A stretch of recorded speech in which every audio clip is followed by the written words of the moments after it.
Hello, my dear students. How are you today? Teacher Lilian de volta para mais uma aula de inglês. So, good morning, good afternoon, good evening. Hoje é dia de second conditional. Não se apavorem, não é difícil. Second conditional precisa de um pouquinho de atenção, porque nós vamos precisar revisitar o simple past e dar uma estudadinha no uso do would, que vai marcar mais ou menos o uso do futuro do pretérito. Mas fiquem ligados. Vamos lá? Estão prontos? So, here we go. Good afternoon, everybody. Teacher Lilian para mais uma aula hoje. Hoje é dia de second conditional e vamos que vamos. Lembrando que, para saber second conditional, tem que estar afiado em simple past. Então, quem não está afiado em simple past vai ter que voltar lá e estudar tudo de novo. Em breve, a aula gravada estará disponível. Sábado, temos, inclusive, nosso simulado sobre second conditional e sobre simple past. Então, estudem, os slides já estão disponíveis, tá? Desde 8 horas da manhã. Aliás, desde antes, inclusive. Sem mais delongas, vamos lá. Já vimos zero conditional, que é quando a condicional, a first condition, a zero conditional, que é quando a oração condicional está no presente, no simple present, e a oração principal também está no simple present. Lembrando que a zero conditional, ela aceita na condicional dela if, when e unless.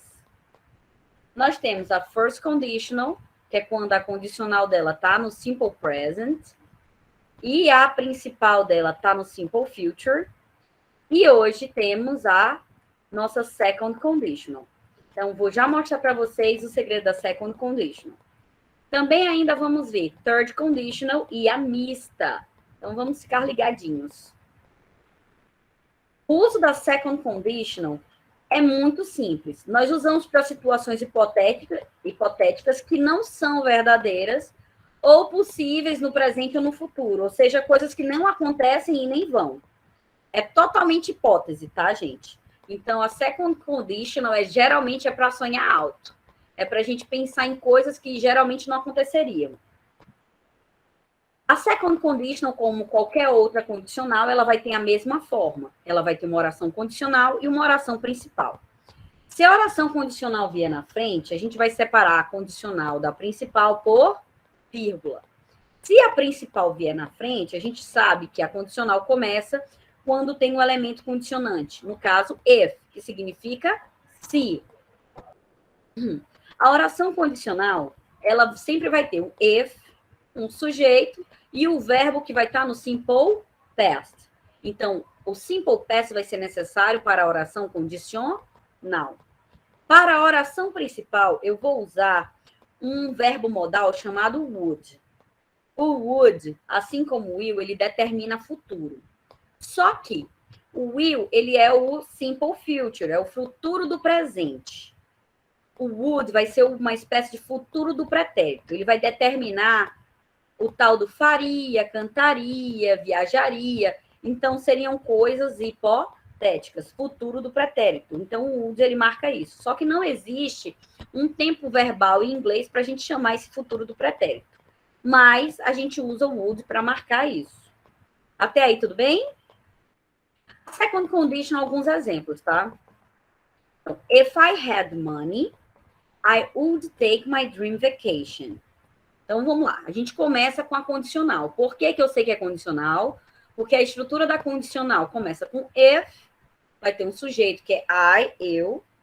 O verbo have, na forma do simple past, como o verbo to have, ele é um verbo irregular, então vai ficar had. Então, if I had money, se eu tivesse dinheiro, vírgula, porque eu separo a condicional da principal por vírgula, quando a condicional vem na frente. E aí, vamos lá. I would take my dream vacation. Olhem como a estrutura é fácil. Eu coloco o would, pego o verbo no principal e boto só para acompanhar. Não tem segredo. Do mesmo jeito com o will. O will bota o will e bota o verbo. Não tem segredo. Would do mesmo jeito. Então, não é difícil a segunda parte. Só tem que lembrar o simple past mesmo, pesado, da condicional. O would é um verbo auxiliar muito simples, porque até o verbo to be acompanha ele sem alteração. Vamos lá. Então, em coisas que não acontecem ou não vão acontecer, por exemplo, where would you go if you could fly? Onde você iria se você pudesse voar? Olha aqui. Começo com a principal e não com a condicional. Então, would you go? Teacher, eu não estou entendendo esse would. Gente, é uma interrogativa. O que acontece quando eu tenho um verbo auxiliar na interrogativa? O would vai para antes do sujeito. Então, aqui o would foi para antes do sujeito. Então, eu tenho o would, o sujeito e o verbo. Would you go? Então, onde você iria if...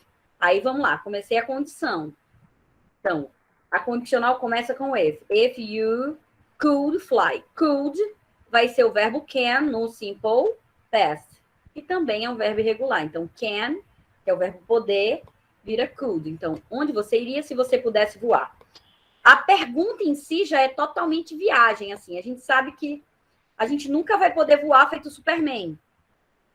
A gente não tem essa habilidade. A gente só voa se tiver um jetpack, a gente só voa se tiver um avião, um planador, mas ainda com ressalvas. A gente precisa de outra coisa. A gente não nasce com a habilidade de lutar contra a gravidade. Eu vou fazer o seguinte. Vou explicar logo o would aqui da seguinte forma.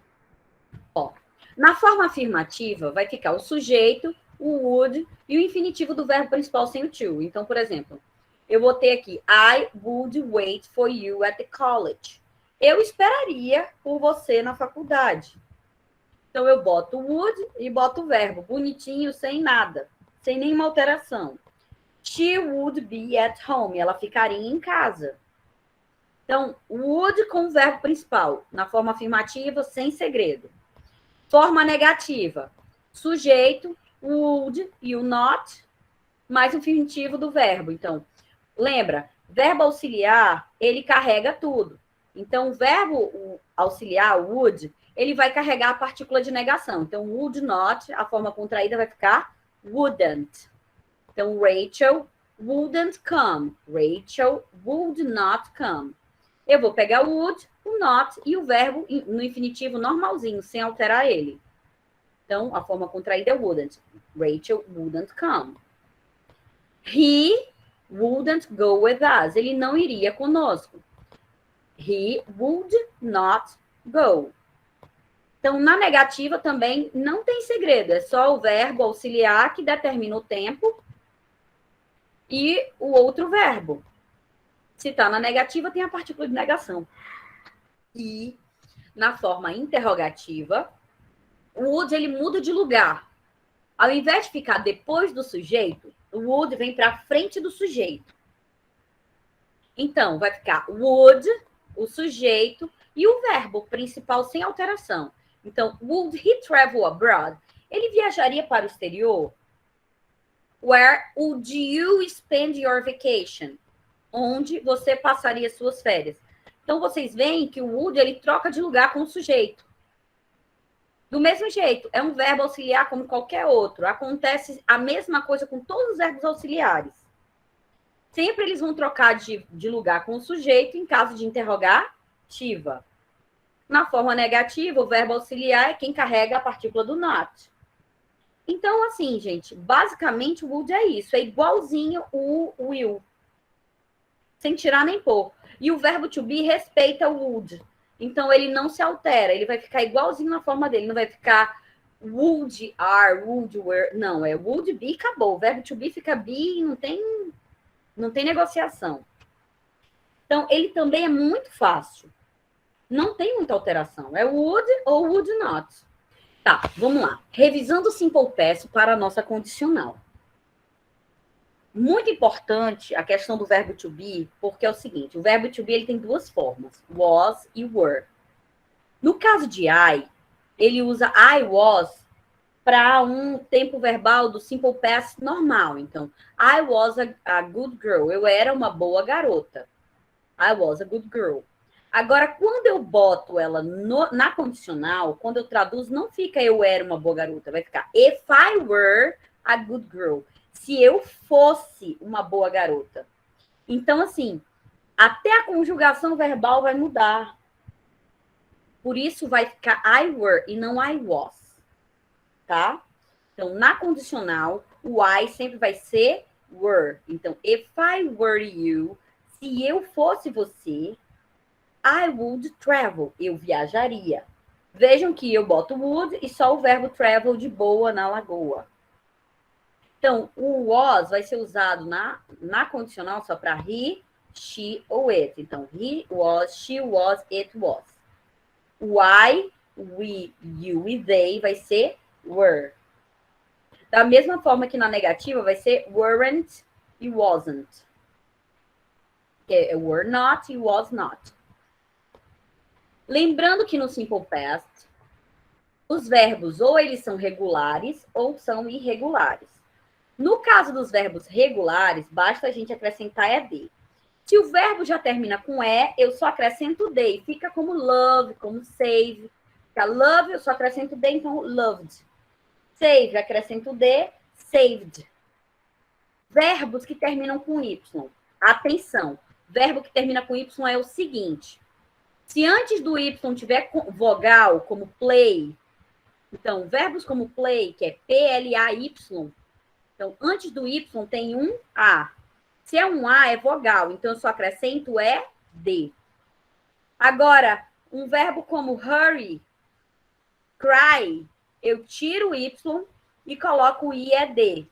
Por quê? Porque antes do y vem uma consoante. Em caso de CVC, eu vou duplicar a última consoante e acrescentar ED. Vale ressaltar que CVC, para dissílabos, a gente tem que observar a sílaba tônica. Por exemplo, visit. Visit é visitar. Qual é a sílaba tônica? V ou Z? Visit. É vi, não é? Visit. Então, só funciona CVC se a sílaba tônica for a do CVC. Se a sílaba tônica não for a do CVC, eu boto ED normal. Se a sílaba tônica for o CVC, aí eu boto a última consoante, eu repito e acrescento ED. Fui clara? Assim, sílaba tônica. Se a sílaba tônica for a do CVC, eu duplico a última consoante e acrescento ED. Se não for no CVC, como a palavra visit, como a palavra travel, então eu não tenho CVC. Entenderam? Então, stop vai ficar stopped. Swap, swapped. Eu duplico a última consoante. Então, basicamente, é isso. Não tem segredo, não tem promessas, não tem choro. Porque vocês já viram o Simple Past e o uso do would é igualzinho o uso do will. Eu só coloco ele e acrescento not na negativa. Só coloco ele e o outro verbo principal fica igualzinho. Se tiver na interrogativa, eu troco ele de lugar com o sujeito, todo mundo feliz. Então, gente, é o mesmo uso do will. É uma espécie de futuro, só que um futuro do pretérito. Ele vai ser para situações hipotéticas. Então, para a gente realmente saber se vocês aprenderam, vamos de second conditional. Tá, vamos lá para o exercício. Eu tenho 4 frases aqui. If I be you, I get a new job. If he be younger, he travel more. She be happier if she have more friends. We buy a house if we decide to stay here. Vamos lá, lembrar a estrutura de second conditional. Começou com if, é condicional ou principal? É condicional, né? If é se. Se eu, vamos lá. If I, verbo to be para I. If I were you. If I were you. Por que were? Porque é o verbo to be no simple past. Por que simple past, teacher? Porque aqui a oração condicional. Na oração principal eu uso would. Então, I would get a new job. If he... Aí, vamos lá. Verbo to be. Younger. He travel more. If he... Vamos lá. Simple past. Simple past para he, she, it. Do verbo to be. Vai ficar como? If he was, he, she, it, é was. Para were é I, we, you e they. He, she, it, was. Então tem que voltar lá, dar uma revisadinha no simple past. If he was younger, se ele fosse mais jovem, o que ele já não é. He, tá, vamos lá, principal. Principal eu coloco would e coloco o verbo. Então, he would travel more. Vamos lá, próxima. She be happier. Opa, não tem F no início da frase. Se não tem F no início da frase, então não é condicional. Se não é condicional, é principal. E como é que eu faço na principal? Eu coloco would e o verbo. Então, she would be happier. Ela ficaria mais feliz, ela estaria mais feliz. If, ok, if, condição começando agora. Se a condicional, isso aqui é uma condicional, então o verbo vai ficar no simple past. Se vai ficar no simple past, if she had more friends. O verbo have é um verbo irregular. E o passado simple past do verbo have é had. Então, if she had more friends, she would be happier. Se ela tivesse mais amigos, ela ficaria ou seria feliz ou mais feliz. Próxima e última. Vamos lá. We buy a house. Opa, não tem F. Se não tem F, não é condição, é principal. E quando é principal, eu uso would. Então, we would buy a house. Nós compraríamos uma casa. If, se é if, vamos lá, vai começar a condicional agora. Então, if we, aí vai lá. Decide é um verbo regular. If we decide to stay. Se é condicional, é simple past. Como é que fica o decide, já que ele é um verbo regular? O que ele tem que ter no simple past? Ele termina com ED. Como é que ele fica? Decided. Então, we would buy a house if we decided to stay here. Nós compraríamos uma casa se nós decidíssemos ficar aqui. Bye, bye. See you next class. Façam as atividades, estudem Simple Past, estudem a Second Conditional, procurem outros videozinhos sobre Second Conditional. E sábado, esse é o assunto do simulado. Então, estudem, amores. Love you. See you next class.